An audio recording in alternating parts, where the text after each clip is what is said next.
This program is proudly brought to you by the VAFA Live Official app. With live scores, team stats, player stats and much, much more. Everything you need for the VAFA in the palm of your hand. Download it from the App Store or Google Play now.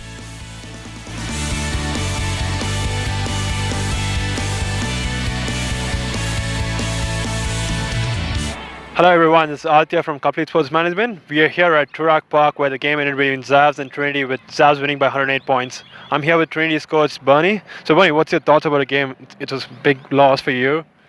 Yeah, I mean, pretty disappointing, obviously. I thought our effort in the first half probably wasn't quite on. It wasn't awful, but I thought Xavs really came to play today. They're obviously making their running toward finals. We know what a quality team they are, really well coached by Sats and a pretty structured game plan. So, yeah, I mean, they out-hunted us. They won contested ball. They had more of the ball.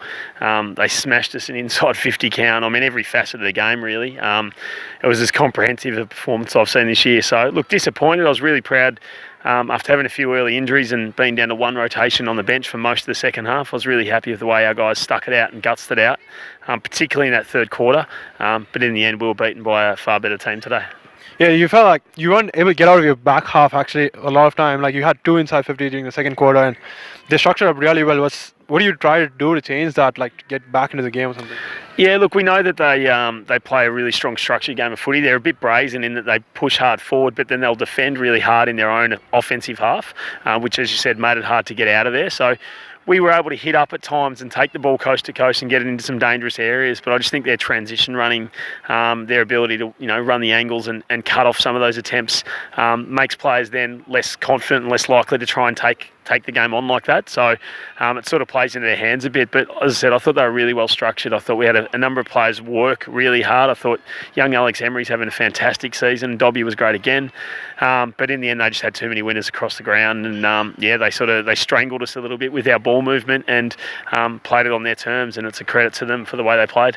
Yeah, saying that, like, I just want to pick up on two players, Roberts and Nicholas. Roberts first, he was against Holmes, and he did a pretty good job from what I saw.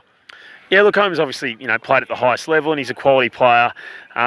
And we knew that was going to be a hard contest for Chaz. I thought at the centre clearances he was able to get on top a little bit, Chaz that is, but I thought the boundary throw-ins and generally around the ground, they, just as the game went on, it went more and more their way. So Chaz worked really hard. He was another one who sort of came off not quite 100% and had to go back out there. So again, his work rate and the way he's coming as a young ruckman at sort of 20, 21, maybe even 22 now, but I think those key position players develop a bit later. So I'm really happy with the way he's coming along and he's going to be a good player for a number of years to come, but unfortunately, as I said, we were just not up to it.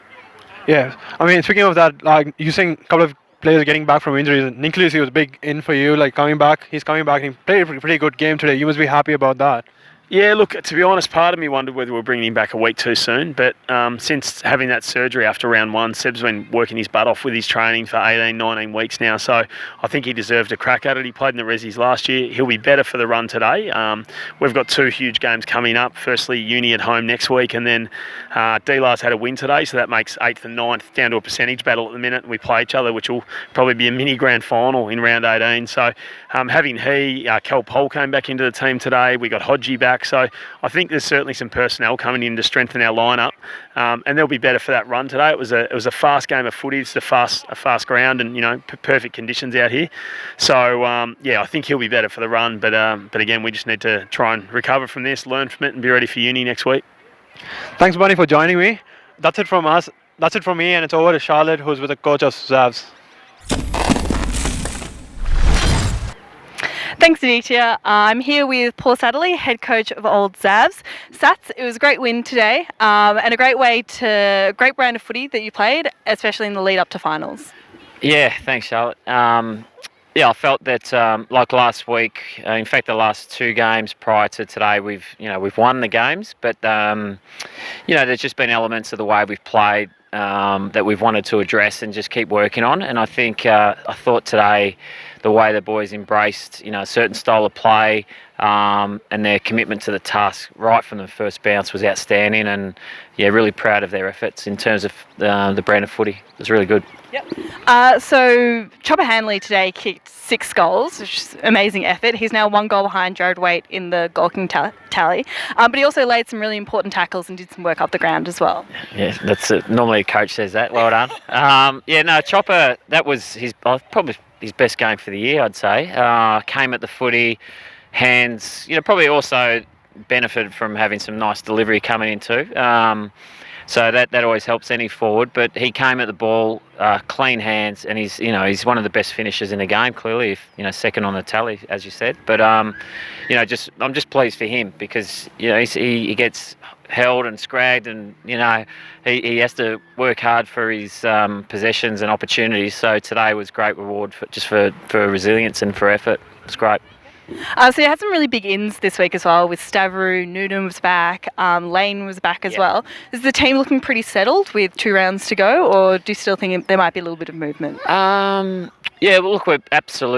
starting to get there, and we're no different to any other team. I know if you look at all the sides, I think there's always a few that are waiting on the wings, ready to go.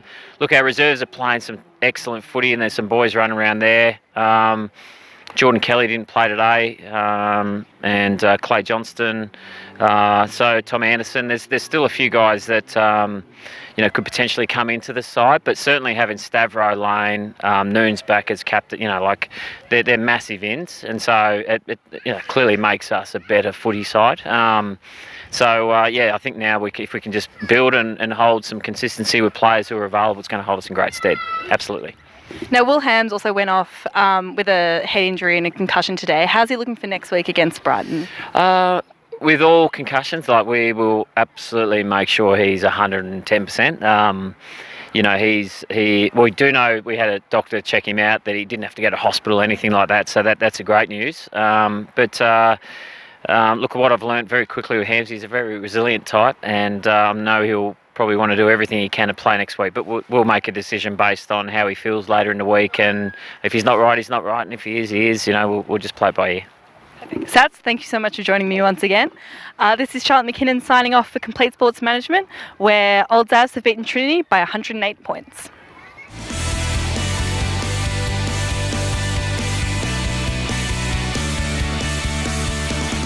This has been another Complete Sports Management production.